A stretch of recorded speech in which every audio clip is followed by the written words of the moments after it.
علامہ اقبال نے اس نظم میں مرجھائے ہوئے پھول سے انسان کو سمجھانے کی کوشش کی ہے. کس زباں سے اے گلے پز مردہ تجھ کو گل کہوں، کس طرح تجھ کو تمنائے دل بلبل کہوں. تھی کبھی موج صبا گہوارہ جنبا تیرا، نام تھا صحن گلستاں میں گل خنداں تیرا. تیرے احساں کا نسیم صبح کو اقرار تھا،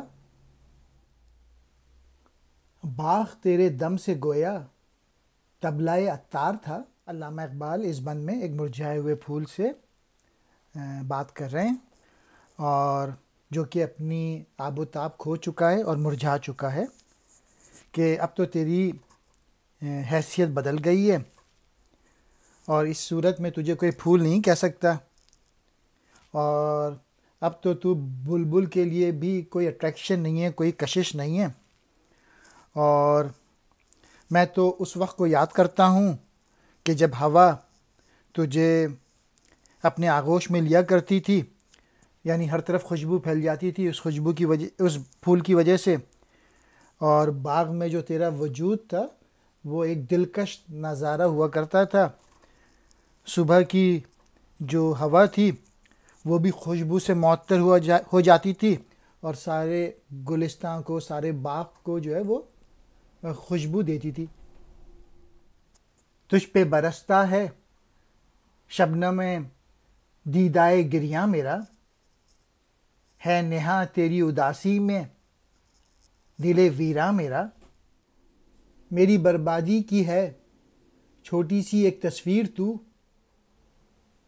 خواب میری زندگی تھی جس کی ہے تعبیر تو. علامہ اقبال پھول سے کہتے ہیں تیری جو حالت ہے اسے دیکھ کے میری آنکھوں سے آنسو آ گئے ہیں، اور ایسا لگ رہا ہے کہ جو تیری اداسی ہے وہ میرا ویرانہ دل میں پوشیدہ ہے. دیکھا جائے تو تیرا جو وجود ہے وہ میری بربادی کی ایک چھوٹی سی ایک تصویر ہے. یعنی انسان کو بھی فنا ہو جانا ہے جس طریقے سے پھول ختم ہو جاتا ہے، اور ایسا لگتا ہے کہ تو میرے خواب کی تعبیر ہے. تمنائے دل بلبل، بلبل کے دل کی آواز. موج صبا کہتے ہیں صبح کی ہوا. گل خندہ ہنستا ہوا پھول، نسیم صبح، صبح کی نرم ہوا.